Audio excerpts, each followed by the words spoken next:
स्वार्थ और आत्मकेंद्रितता दोनों ही व्यक्तित्व की ऐसी विशेषताएं हैं जो केवल अपनी ही इच्छाओं और लाभ पर केंद्रित होती हैं। स्वार्थी व्यक्ति हमेशा अपनी जरूरतों को पहले प्राथमिकता देता है, जबकि आत्मकेंद्रित व्यक्ति केवल अपने दृष्टिकोण और अनुभवों के आधार पर दुनिया को देखता है। स्टोइक दर्शन एक प्राचीन यूनानी दार्शनिक प्रणाली है जो मानव जीवन के उद्देश्य, आंतरिक शांति और तात्कालिक सुखों से ऊपर स्थिर और संतुलित मानसिकता प्राप्त करने पर केंद्रित है। यह दर्शन हमें सिखाता है कि अपने जीवन के उच्चतम उद्देश्यों को समझने और प्राप्त करने के लिए हमें बाहरी परिस्थितियों और आत्मकेंद्रित इच्छाओं को नियंत्रित करना चाहिए। इन दोनों ही गुणों से उत्पन्न होने वाली मानसिकता व्यक्ति को दूसरे लोगों की जरूरतों और भावनाओं से अनजान बना देती है। स्वार्थ और आत्मकेंद्रितता से प्रभावित लोग रिश्तों में संघर्ष पैदा करते हैं और समाज में असंतुलन पैदा करते हैं। वे यह भूल जाते हैं कि उनका वास्तविक उद्देश्य केवल अपनी इच्छाओं को पूरा करना नहीं, बल्कि आंतरिक संतुलन और दूसरों के साथ सामंजस्यपूर्ण संबंध स्थापित करना है। चलिए एक कहानी के माध्यम से समझते हैं। एक छोटे से गांव में दो मित्र रहते थे, जिनमें से एक का नाम अर्जुन था और दूसरे का नाम विवेक था। अर्जुन और विवेक बचपन से एक दूसरे के अच्छे मित्र थे, लेकिन उनके दृष्टिकोण में एक बड़ा अंतर था। अर्जुन एक स्वार्थी और आत्मकेंद्रित व्यक्ति था, जबकि विवेक एक विचारशील और संतुलित व्यक्ति था जो स्टोइक सिद्धांतों का पालन करता था। एक दिन गांव में एक बड़ा उत्सव हुआ। गांव के लोग मिलकर एक बड़ा भोज और मेले का आयोजन कर रहे थे।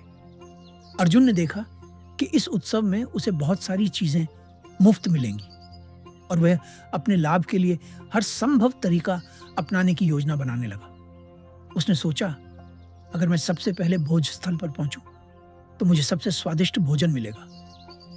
वह उत्सव में अपनी सारी ऊर्जा इस पर खर्च करने के लिए तैयार था कि कैसे वह अपनी इच्छा को पूरा कर सके, चाहे इसके लिए उसे दूसरों की मदद करनी पड़े या नहीं।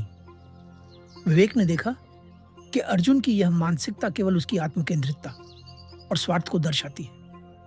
वह जानता था कि स्टोइक दर्शन के अनुसार हमें अपनी इच्छाओं को नियंत्रित करना चाहिए और दूसरों के साथ सहयोग करना चाहिए।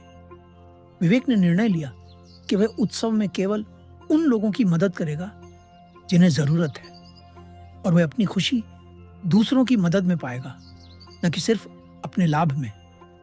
जब उत्सव शुरू हुआ, अर्जुन जल्दी से भोज स्थल पर पहुंचा और सबसे अच्छे व्यंजन खाने में व्यस्त हो गया।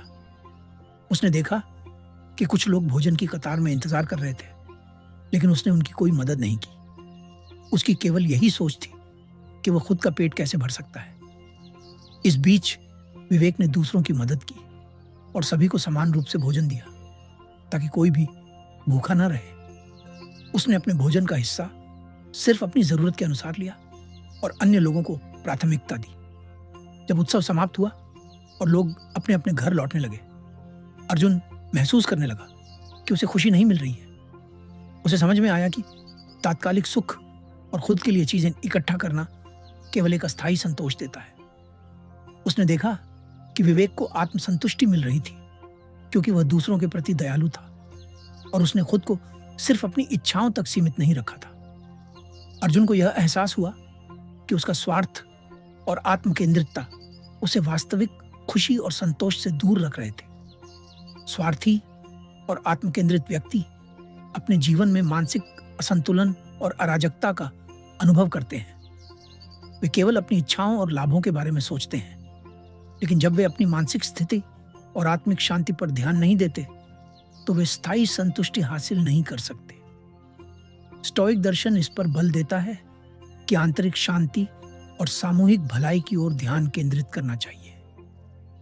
अर्जुन की कहानी में जैसे ही वह अपने स्वार्थ से बाहर निकला और विवेक की तरह अपनी सोच को बदला, उसे आंतरिक शांति मिली।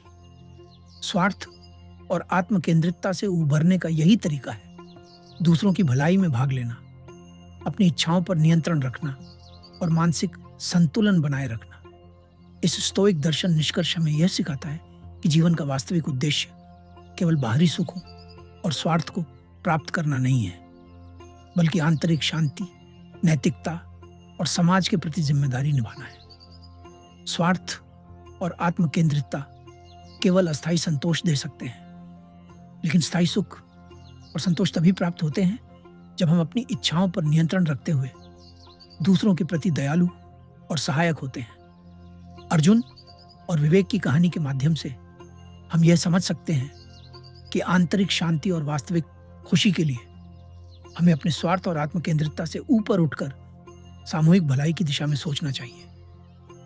अंत में यह कहा जा सकता है कि यदि हम अपनी जीवन शैली में स्तोइक दर्शन को अपनाएं, तो हम न केवल अपने जीवन को संतुलित और शांतिपूर्ण बना सकते हैं, बल्कि समाज में भी सकारात्मक बदलाव ला सकते हैं।